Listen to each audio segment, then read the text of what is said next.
Welcome to the Contrarians and welcome to another topic. Our topic tonight, our favorite hair metal albums. We've got a pretty large panel tonight, so we better get started. Leave a comment. What are your favorite hair metal albums? All right, well, let's do it.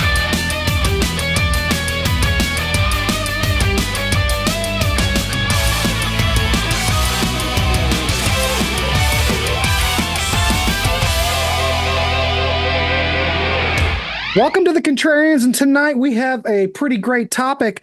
First of all, before we get started, was it anybody here that came up with this topic that we're discussing tonight?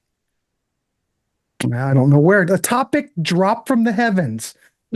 Our topic tonight, our favorite hair metal album. So the panel here has chosen 5 apiece. If we have time for honorable mentions, we will have that. We're going to go 5, 5, 5, and 5. So it's going to be John, the Parish, William Walker, Andrew Clark, and David. And we're just going to go around. So we do want to hear from you in the chat. What are your favorite hair metal albums? So play along and keep track. So, all right. John, the Music Nut, welcome to the show. Nice to see you. What are your 5? All right. Thanks so much. Great to see everyone. Good. You know what's cool about this show? I get to give respect to a very underrated songwriter who's no longer with us, named Jani Lane. Oh. And to me, this songwriter and Warrant's apex, Cherry Pie. These days, younger fans, more casual fans go, Warrant, oh, they're the Cherry Pie band. Oh, no. They were much more. There was this point where Jani Lane was sneezing out hits like Courtney Taylor did. I mean, he put out so many great hits on those first 2 albums by Warrant. This is the second one. The first one was Dirty, Rotten, Filthy, Stinkin' Rich. People are like, oh, Cherry Pie. Well, that was the song he wrote in 20 minutes when Columbia said, hey, we don't have a hit on the album. Can you give us one? So he wrote that, and that became the first big hit off of the Cherry Pie album. But this whole album is killer. Outside of that last 45-second Ode to Tipper Gore, which was dated before it was even released. But I Saw Red was a huge hit. That had a Bridge to Die For in it. It was a fantastic power ballad. Uncle Tom's Cabin was one of those songs that even like people who were in the real heavy metal would say, I'm not really into Warrant, but I like that Uncle Tom's Cabin song because that song rocks. Bed of Roses was a fantastic song, very melodic. This should have been the 3rd big hit on the album if they chose to release this as a single. Sure Feels Good to Me rocks like hell. Blind Fate is another great power ballad. You're the Only Hell Your Mama Ever Raised is awesome. Every song on here is great. And this band isn't, they were big for a while, but they've kind of become underrated. Nobody really talks about them when they talk about the great glam metal bands, but Warrant kicked ass. Jani Lane was fantastic. It's my first choice. Speaking of Warrants, now this singer from the band I'm going to talk about replaced Jani Lane and Warrant for a little while. Black and Blue. This is the cassette. This is their 3rd album, Nasty Nasty, from 1986. Now, if you listen to this album, you listen to that title song, you're like, this sounds familiar. Well, Gene Simmons produced the album, and he took that riff and he turned it into Domino off of Revenge. But that's not the only great song on here. This album is a non-stop party, and Gene did a great job producing this. Sometimes he's hit and miss with his productions. This album, he did a great job because the production's really in your face. But it's one great song after another, and there was a video done for I'll Be There For You, which Jonathan Cain from The Babies and later Journey wrote. And this was a fantastic power ballad. It just didn't get played. They made a video, and I think I saw it once back in the day, and that was it. But the whole album kills. Does She or Doesn't She? Kiss of Death, 12 O'Clock High, Best in the West. This whole album just rocks. I Want It All. I Want It Now. Another band doesn't get enough recognition, but the difference between Warrant and Black and Blue is Warrant sold a lot of records for a few years, and Black and Blue never really sold a lot. They're best known these days for their guitar player, Tommy Thayer, who would later join Kisses and was with them for about 25 years or so. Anyway, Black and Blue, Nasty Nasty. Now, a band that I've talked about on a lot of shows. Now, this is a band I think is just a great rock and roll band, but this to me is when they really went hair metal. Kix, Blow My Fuse. This was the only album that really did well for Kix. This gave them a gold album. It gave them their only really huge hit with the power ballad Don't Close Your Eyes, which was a great song about the dangers of suicide. In fact, the first half of this album, the cassette, if you had it back in the day, it's lights out awesome. And then you on the second side, you had Cold Blood, which was the first single. You had the title track. You had Piece of the Pie. The other songs, Boomerang. There you go, Andrew. Andrew knows. That's right. Boomerang, Dirty Bogus. Those songs were okay, but the rest of the album kicks ass and takes names. This band kicked ass and took names. Saw them 6 times, including their last show at Merriweather Post Pavilion. Fantastic band. But to me, this Midnight Dynamite, the one before it, that's their hair metal albums. Before that, they were just a kick-ass rock and roll band. But it's got that great Beau Hill production. He was one of the great producers of glam metal. And this is my third choice, Blow My Fuse. This is the reblown edition where they remastered, remixed it, and they put the demos on it, that if it looks a little different than the original. Okay, now this band here is a band that Grant would really like, because Grant really likes his power pop. And and I'm saying power pop, you may guess who it is, because this band was more of a power pop band, but they were marketed as a glam metal band, and they got a ton of albums. And their first one was their biggest seller, Enough's Enough, self-titled debut. This was the one that gave them their only Hot 100 hits with New Thing and Fly High Michelle. But again, this album just kicks ass. She Wants More is awesome. Little Indian Angel has an excellent bridge on it. That's so catchy. For Now was the third single. That should have been the song that really broke them. Kiss the Clown is awesome. Finger on the Trigger got another great power ballad with I Can Never Be Without You. Hot Little Summer Girl, this whole album just kills. And Strength, their next album, is pretty darn good too. Enough's Enough from 1989 on Atco Records. My fifth one, this one's pretty easy. To me, I mean, if we were going to make a best glam metal album of all time, you got to go with Out of the Cellar by Rat. This album is fantastic. And here's the CD. But maybe, and this was, maybe you could argue this wasn't glam metal, because we weren't calling it glam metal in 84 when this came out. By the time they did Dancing Undercover in 86, we were saying glam metal. But this album, I mean, this is the one that really broke them. 3 million copies sold in the U.S. alone. You still hear Round and Round every day. Back for More was a minor hit, but another one where this whole album kills. Scene of the Crime, Morning After, She Wants Money, In Your Direction. Wanted Man is a fantastic opener. Lack of Communication, this whole album is killer. I mean, I would say their first 3 albums were like 9s and 10s. They had a pretty strong catalog there early on, but yeah, this would be my last choice. Rat, Out of Cellar, 1984. Another Beau Hill production. There you go. All right, cool. Thank you, John the Music Nut. All right, let's see now the order's all screwed up. David, welcome aboard. Nice to see you. Hey, Grant, good to be here. Yeah. So just to get you up to date, we're just going to go around and everybody's going to do their 5 picks. Cool. And we're just going to go around. Up now, I think the Parish, are you up now? The order. Yeah, I'm up next. Parish, and then William Walker, and then Andrew Clark, and then David, and then the other David. The new David George.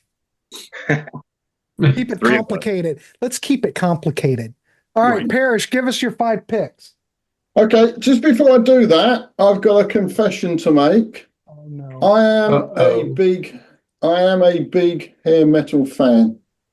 So I like most of the music that came out under this genre. I have no objection to the phrase hair metal. I know a lot of people think it's derogatory. Well, I think quite a few musical names are derogatory. I'm sure punk, when it started, came from those punks can't play. but it caught on. I'm sure glam rock, when it was named after Mark Bolan, when he first went on T-Rex, it was a derogatory term because he had eyeliner and glitter makeup on. So I don't see a problem with the fact it started off as being a derogatory term. I think it sums up the look and the music really well. So that's my confession, big fan. And it probably comes as no surprise because I like the glam rock. So the look appeals to me. I like me punk, so I really don't care if these bands can't play their instruments. And I like emo. So, you know, if I like emo, I'm bound to like hair metal, aren't I? So that's the confession out of the way. So the way I looked at this is I went on it on the basis of the albums that I think are most hair metal that I like. So these are not necessarily my favourite albums by these bands. They may have other albums I prefer, but I don't feel that they would fit the glam metal or hair metal category so well. So I'm going to start with Slaughter's debut, Stick It To Ya.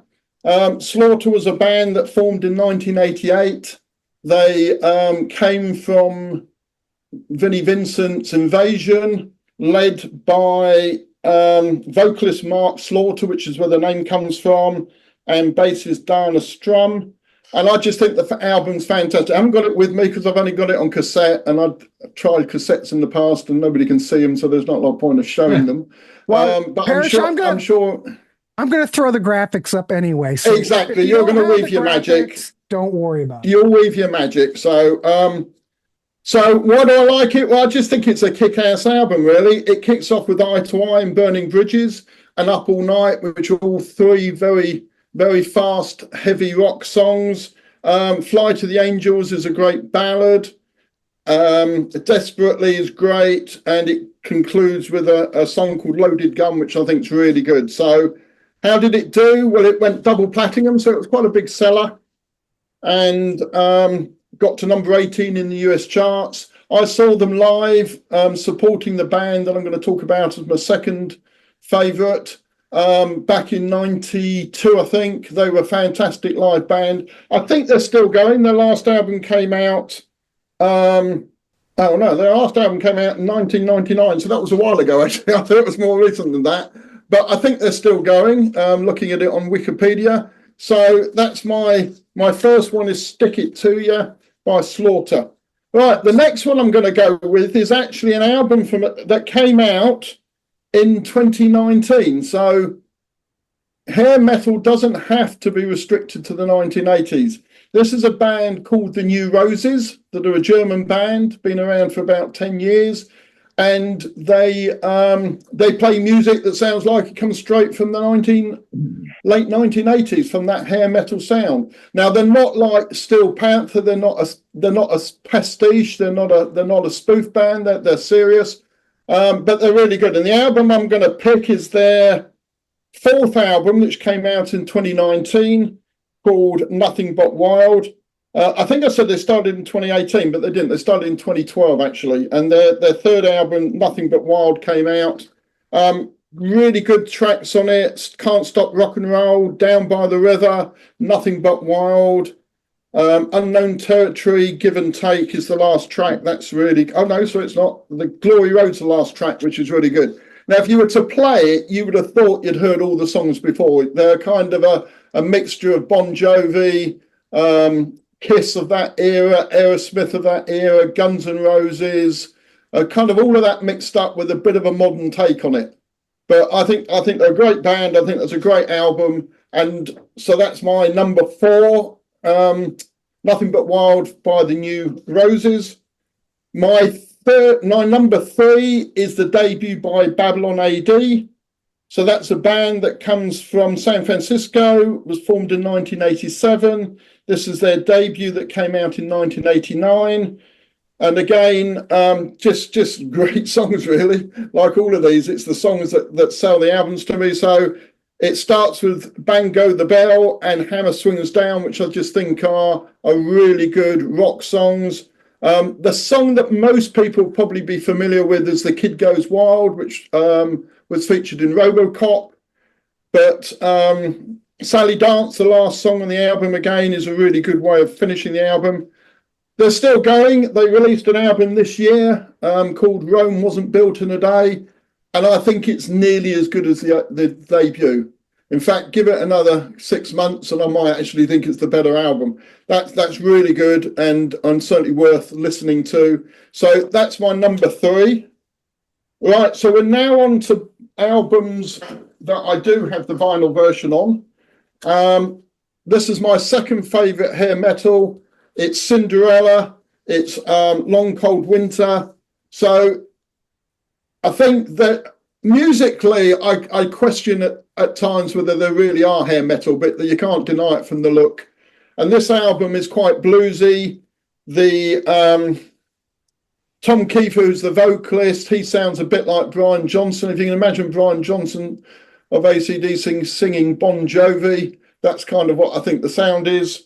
And then again, just some fantastic tracks. Starts with Bad Seamstress Blues and Falling Apart at the Seams, which are kind of those two combined are probably my favourite tracks in the album.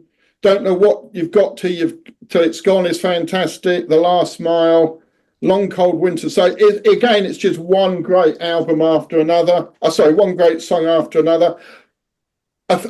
Maybe a fact that's not particularly well known is that the drumming on it isn't by Fred Corey, who was the drummer. It's actually by Cozy Powell. So the drumming on the album is by Cozy Powell. It did pretty well. It sold 3 million, so 3 times platinum. Got to number 10 in the US charts. Didn't chart in the UK at all though. And it's the second of 4 albums. So that's my number 2. And my number 1, which probably means I'm not going to be invited back to the Contrarians, is Motley Crue. Wow. Dr. Feelgood. Now, I've been on before and admitted to liking Motley Crue, but I admitted to liking the debut, which is not particularly controversial to say that you like that one. I think Dr. Feelgood is more controversial. It's not my favourite. The debu's my favourite one. I can't stand Girls, Girls, Girls or what's the other one? Theatre of Pain. Theatre of Pain, thank you. But I think this was a real return to form. It was the first album they did after they went clean. They went up to Canada, recorded it with Bob Rock, and again, I just think it's just got some fantastic tracks on it. You've got Dr. Feelgood, the title track, which I think has got a killer riff. Rattlesnake Shape, I think is great. Kickstart My Heart, I think is again another fantastic riff. I like Don't Go Away Mad, Just Go Away. I think that builds really nicely between the first bit and the last bit. And the thing that nobody knows about Motley Crue is that Nikki Sixx can actually foresee the future. And the reason I say that is the last track on the album is called Time for Change. And let me just read you some lyrics. So this is 1989. I heard some kids telling me how they'd lost all the faith in the way.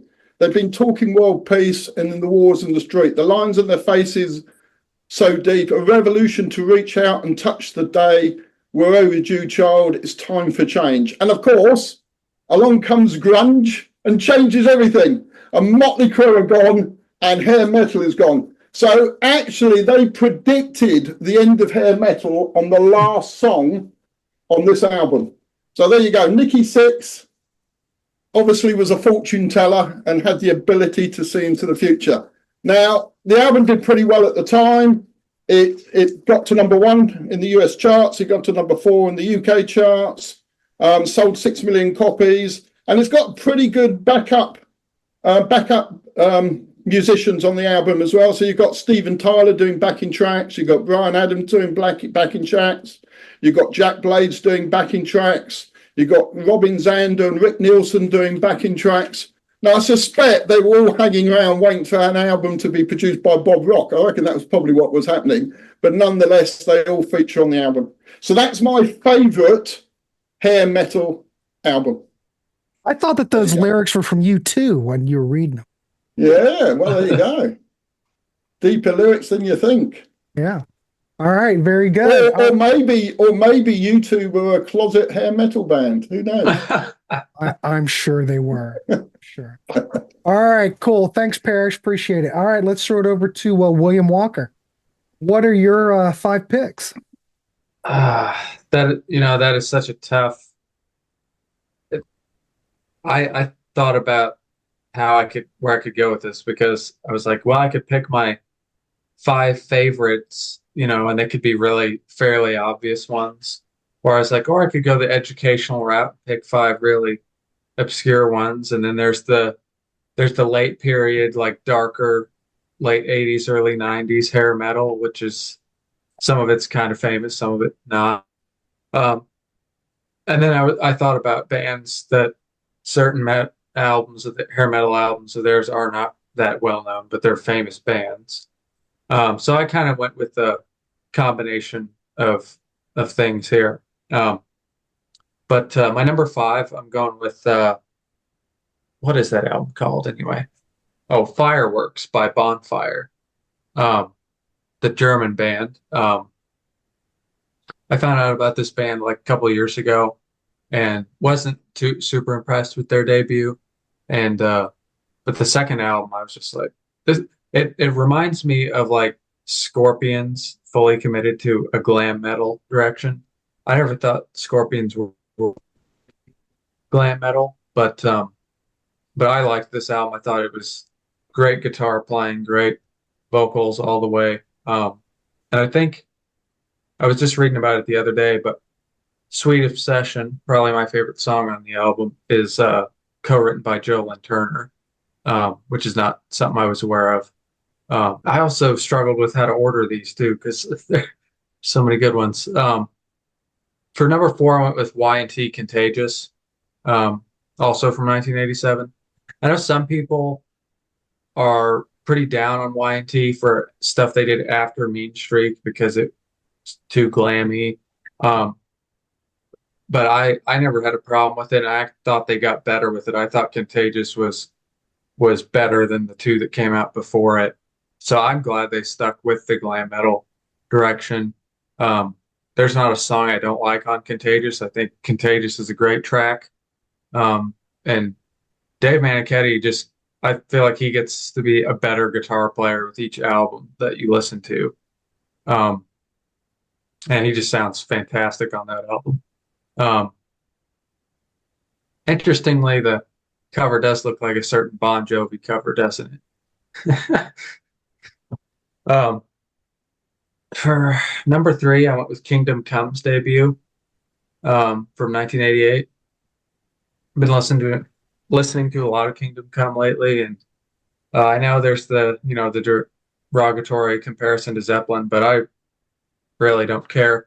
I think it sounds great, and it makes me wonder if Zeppelin would have went a hair metal direction had they been around in 1988. But yeah, it's interesting to hear that Zeppelin sound with the 80s production with all the bells and whistles that Kingdom Come had.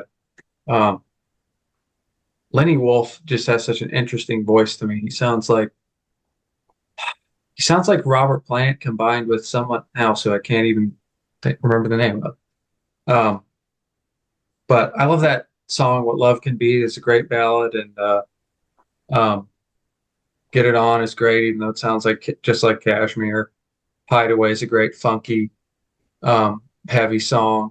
And I didn't know this, but I guess Lenny Wolf plays all the guitar parts on all of those albums. I assumed that he was just the singer, but I guess he's a pretty good guitar player too. Number 2, I went with Brighton Rock, Take a Deep Breath, their second album. I could have picked the first 2, but I think the second one's a little bit better. I don't know. I listen to this album all the time, and every song on it is super catchy. I mean, you talk about a hair metal band with bells and whistles. Brighton Rock is that band. Some of their songs have like, kind of symphonic arrangements, and like We Came to Rock from the previous album is kind of one that comes to mind. Ride the Rainbow. I just always like Gary McGee's voice though on these albums. He sounds he reminds me a little bit of Tom Kiefer at times when he's singing in that higher register. But then he's a lot softer. He doesn't have that raspy voice most of the time. The number one, John, I'm gonna have to. I think I'm one-upping you. I think Dog Eat Dog is Warrant's best album, and I think it's one of the best glam metal albums. I like the first two, but I think they dial it up a notch on Dog Eat Dog. It's darker, it's heavier, it's they do a lot of different things. I mean, there's some songs like The Hole in My Wall is like almost kind of a doomy hair metal song, if that even can enter your mind, that concept. Is it The Bitter Pill or no, Andy? Yeah, The Bitter Pill almost reminds me of like Warrant is doing their Bohemian Rhapsody, because there's like this, it's like a ballad and it gets super heavy, and then there's this like orchestral part in the middle where people are singing like Mozart style vocals or something, and it's like, what is this? But yeah. I think that's Warrant's best album, and I don't know that it's my favorite hair metal album, but today we'll say it is. So there's my top 5. All right. Oh, look, you caused the fireworks to go off. There you go. I'll take That that. should have been there for bonfire fire. Well, should have set the background on fire. All right, cool. Thanks, William Walker. Awesome. All right, Andrew Clark. Yes, He's sir. back after we haven't seen Andrew Clark in a long time, but he's back. What are your 5? Nice to see you again. All right. So I'm gonna cheat a little bit, but the first there we go. The first and the third LA Guns records are my number 5. I can't decide which one. I think honestly, Electric Gypsy is maybe one of the best hair metal songs ever written. It is grinding, it's glam, but it's also punk a little bit. Just a fantastic record. And they did really well with their second album, but I don't like it nearly as much as the first and the third. So Hollywood Vampire's great, LA Gun's great, middle one, Cocked and Loaded. It's got some real high points, but way more low points. And to me, the first and third are better. So sorry to put it on you. Next up, we have one of the greatest singers of the hair metal era, Badlands, Ray Gillen. Jakey Lee just got shot, getting all the news about that. Mm-hmm. He's doing well, but fantastic record. I got to see them open up for Great White and Tesla in my hometown of Huntington, West Virginia. Loved it. That was just amazing. That's one of those shows that I tell people about, and they go, "Oh my God, I cannot believe you saw Badlands." I was like, "Yeah, they weren't together that long. They should have been huge. They were not, but fantastic stuff."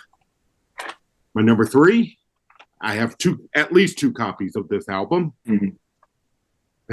Mr. Big's debut. When the first time I heard Addicted to That Rush, I was like, this is incredible.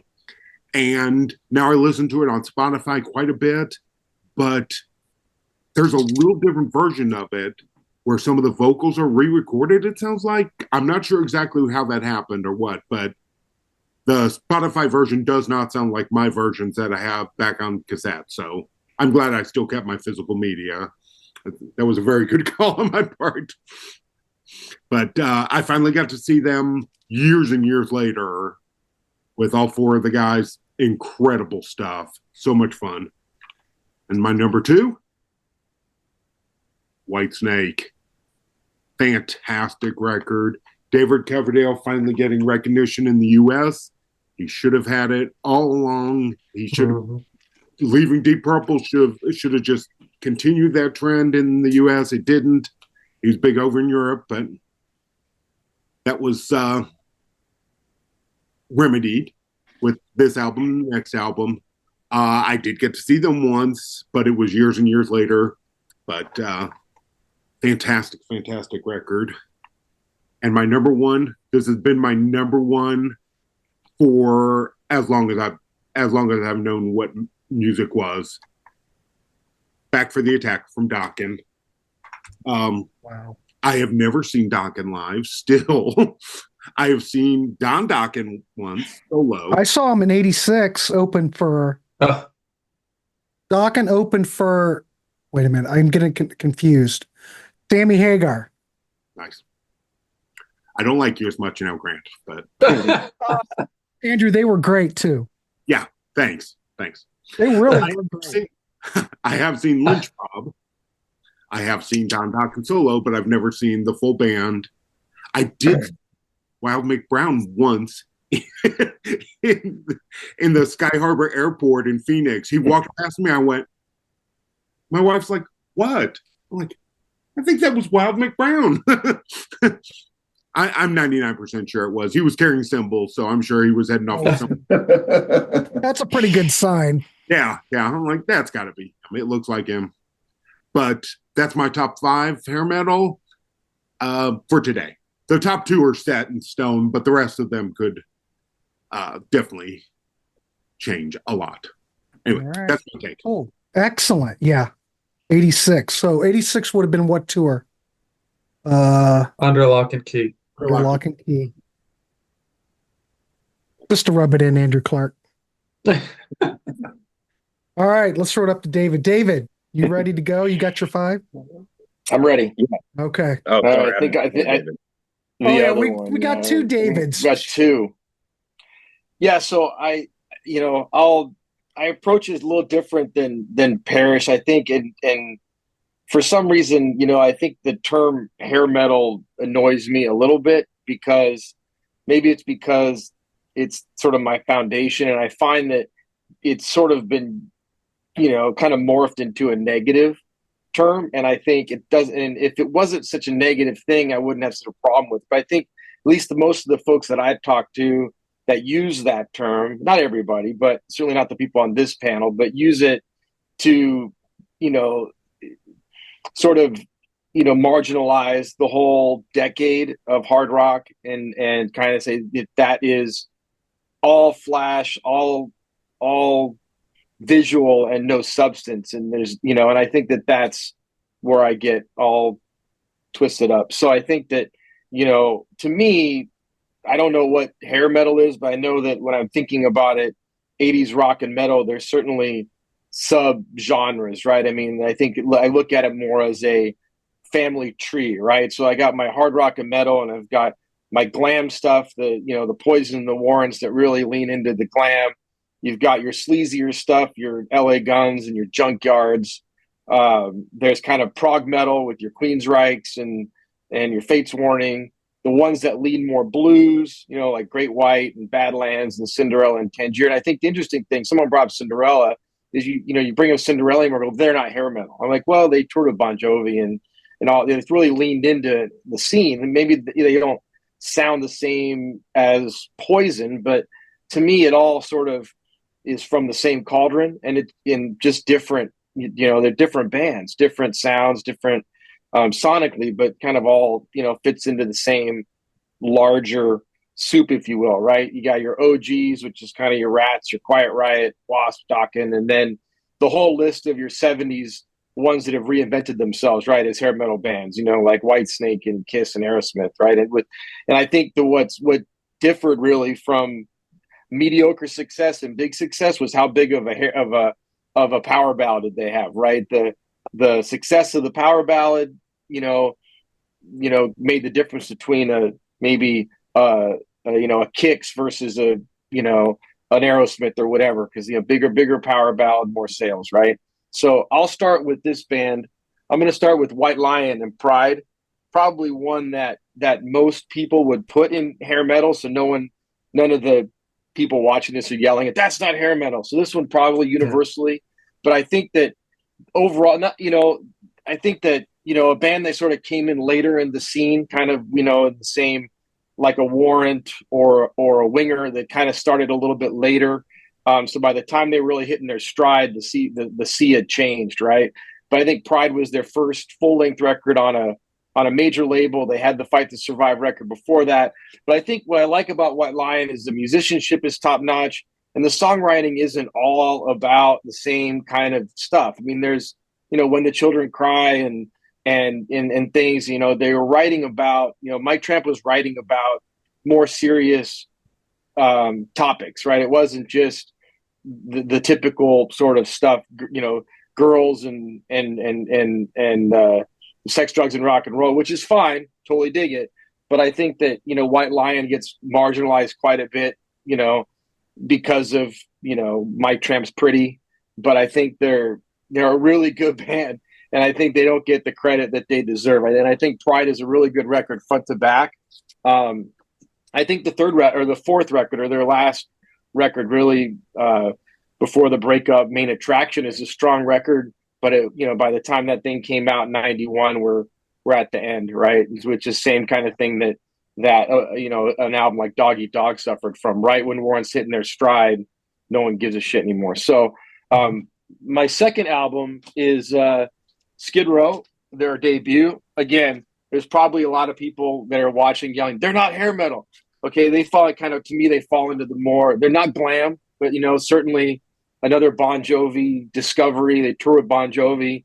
They lean into that scene. Certainly by the time the second record comes out, it's really heavy, but they're kind of what I sort of call the jean and t-shirt, the Kicks and the Tesla, because they're not glammy, but they certainly lean into that scene, right? So Skid Row's first record, I think top to bottom, this record's solid. Obviously, I think the ballads, the power ballads, helped the sales of this thing really go, and touring with Bon Jovi. But for those that bought it just for the ballads, really the harder stuff on this record is phenomenal. So this is a great record front to back. Third, I went with Winger. I went with In the Heart of the Young because that's hair metal to me. And I love Winger. I think all their records are fantastic, and I think the debut is really good. Again, like White Lion, Winger's highly musically adept. Kip Winger is a great musician. Had toured with Alice Cooper. Is doing classical music now. Has been nominated for a Grammy. Certainly, Rod from the Dixie Dregs. These guys are not slouches. They're not posers. These guys are good. The songs are good. And topically, it's not just the same old stuff, right? Got Rainbow in the Rose and some other stuff on here that really, it's not just Miles Away and whatever. So certainly the ballad helps the record like it does, I think, is a theme here. But I think the heavier stuff is strong. Loosen Up, I think, has a great lick to it that opens that song. So the songs that weren't singles on that record, I think, are stronger than some of the singles. Easy Come, Easy Go, I think, is a little cheesy. I'm kind of tired of it. I don't, but I think by and large, Can't Get Enough is a little cheesy. I think the other material is as strong, but I think Pull, the record that came after, suffers from the same thing as Dog Eat Dog. I think Pull may be a better, less of a hair metal album, but it's a better album. It's darker, it's heavier, and I think it suffered from the same thing that Dog Eat Dog did. By the time that came out, '93, no one cared. It was falling on deaf ears. So, good stuff. Number 4. So here I went with the Macaulay Schenker group. I love Robin Macaulay. I think he's a phenomenal singer. So Robin started, his partnership with Schenker in '87. Certainly MSG is not a hair metal band. Schenker is kind of one of those '70s guys that's trying to kind of, reinvent himself in a new decade. Partners with Robin Macaulay and the Irish singer. He's fantastic. And they do a trilogy of records. And, Michael doesn't like to play them anymore. I think I was told by Robin that he just calls it old housewife music at this point. So it's not what Schenker loves to play. They did some of it on the Michael Schenker Fest when Robin was touring with the other vocalists, which was good to see some of that stuff get to play live again. But I think this trilogy of records is fantastic. The follow-up is great as well.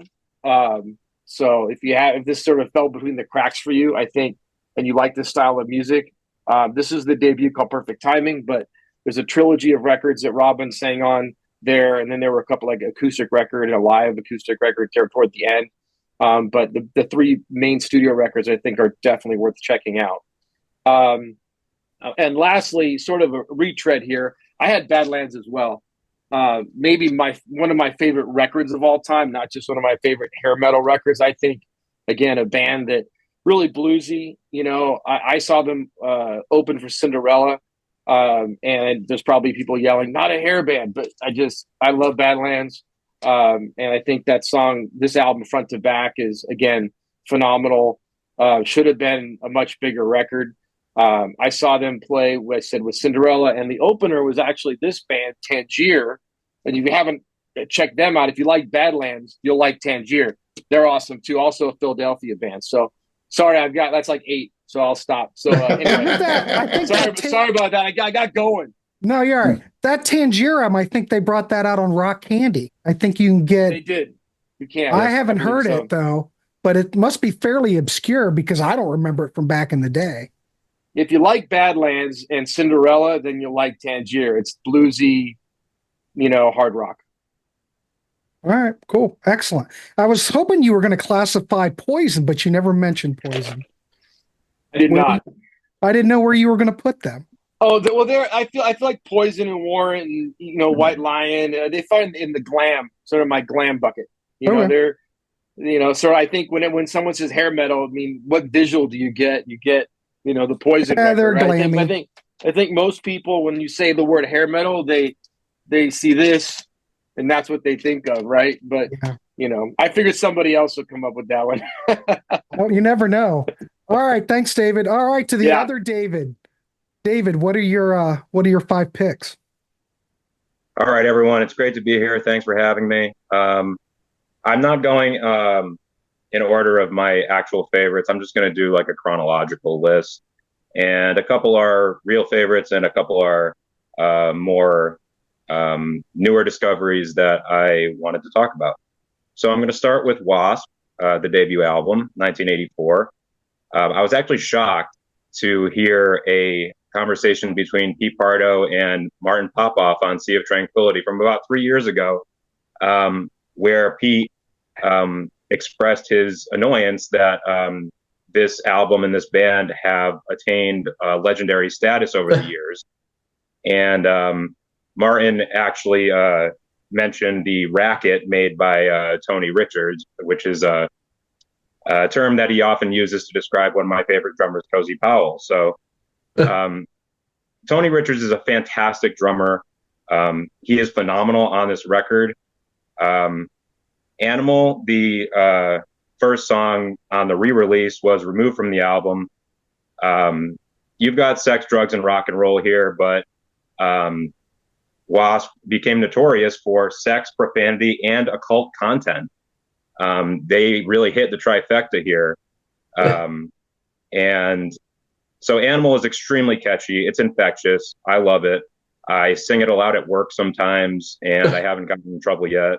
But it was removed from the album. So you've got I Want to Be Somebody, which is a great song about ambition, like Dawkins' Tooth and Nail. Love Machine, probably my favorite song on the record. It's got an incredible drum hook on the chorus. Martin has mentioned, I think that John Bonham and perhaps Bobby Blotzer are among the few drummers who really come up with great drum hooks. This album is full of drum hooks. The Flame is an absolute earworm. You've got BAD, it's got an even more complicated drum hook on the chorus. School Days is very cool. I love the reference to the rulers. You could think of that as being like rulers to measure things, or rulers of society or of the world or something. Hellion, not one of my favorites, but it's very cool. It's fast. I love Sleeping in the Fire. That's basically the occult ballad on this record.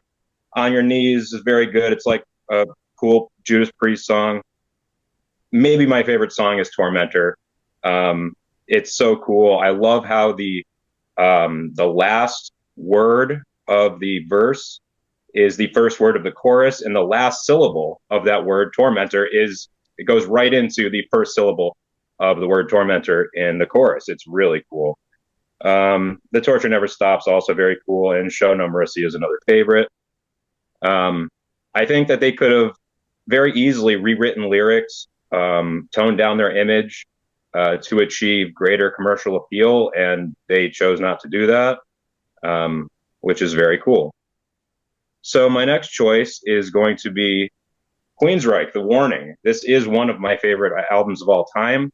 I'm labeling it as hair metal. I understand that there is some controversy about calling Queensryche hair metal, but they did at least one very hair metal photo shoot for the following album.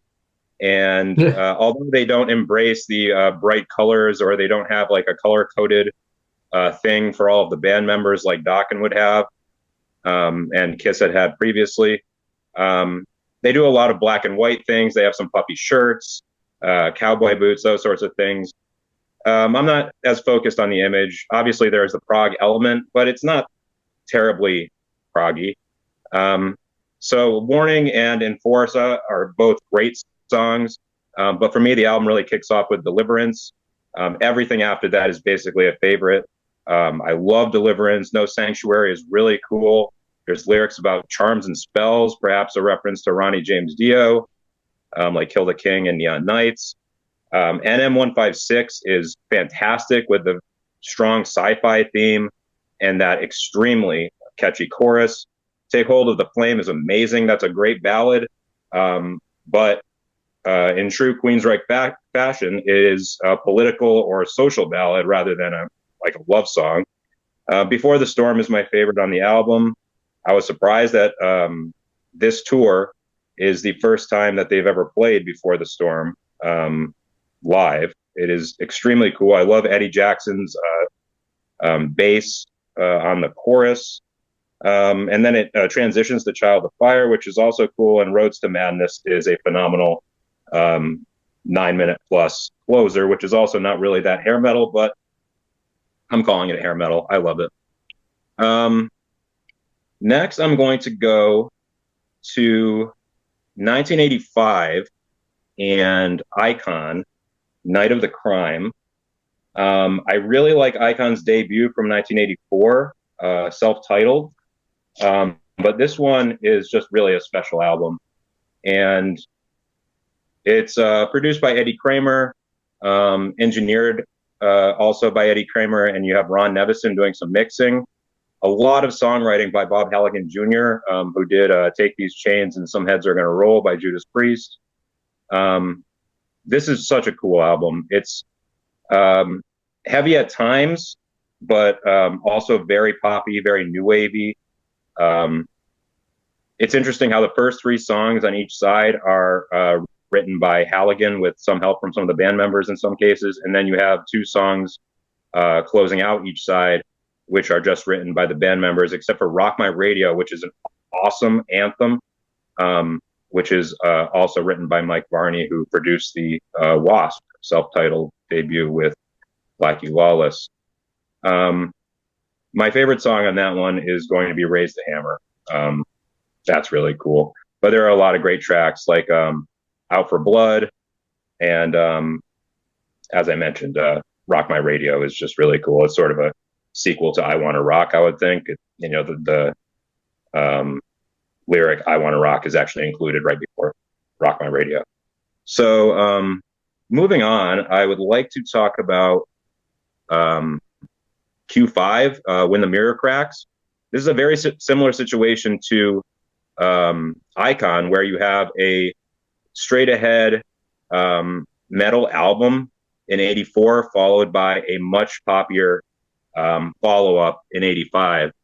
So you start out here with Living on the Borderline, and this is basically like yacht metal. It's really cool. I mean, it's just very poppy. There's like a drum sequencing or electronic drums here, but they're very tasteful. Gary Thompson is the drummer. The vocals are amazing. Let's see, who is it? Jonathan Scott Kay, great vocalist. And you have Floyd Rose, who's an awesome guitar player. And every song on this album has an awesome guitar solo. Even the poppiest of the songs. Like Your Tears Will Follow Me. It has an infectious keyboard hook. When the Mirror Cracks is really cool, the title track. Let Go is probably my favorite song. And I would also like to talk about, for my final choice, Loudness, Thunder in the East. If I can find it. Oh, that's not it. Here it is. 85, you've got Max Norman producing.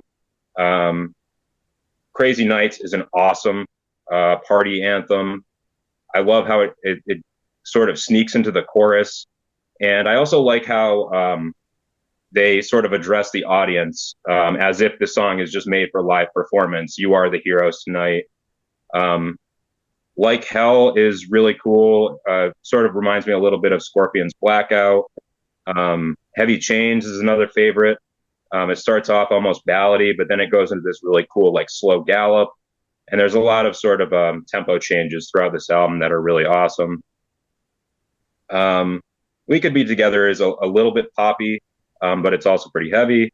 Run for Your Life is my favorite song on the album. It is absolutely phenomenal, really cool, kind of proggy. Clockwork Toy is also a favorite. And The Lines Are Down is another favorite. The album closes out with Never Change Your Mind, which is an awesome, pure power ballad. So those, I believe, are my 5 choices. Perfect timing, David, too, because I've got a show here in 3 minutes. So I'm going to wind this dog up. No time for honorable mentions, but if you have any more honorables, put them down in the chat or whatever, and then you know how it works. So I want to thank John the Music Nut, David number 1, David number 2. I need to do this properly. The Parish of Rock, Andrew Clark, and of course William Walker. I want to thank you guys for coming on. It was a great discussion. I wish we had more time, but I don't. Anyway, if you'd like to be on these chats, we'd love to have you. We have a Ko-fi if you'd like to support us that way. We'd love to have buy us a beverage, buy us a cup of coffee. Would like it. We also have a Patreon. You can join us and support us that way. We'll take donations too. We know we like money, but primarily we're just here to talk music and just spreading the love. So anyway, what's next on the Contrarians? Well, we do have a ballad show that's going to premiere here shortly. You'll see that. That'll be something. Johnny Music Nuts on that one. Anyway, gentlemen, have a good evening. Have a good weekend. If I don't see you, thanks for doing this. And we'll see you on the next one.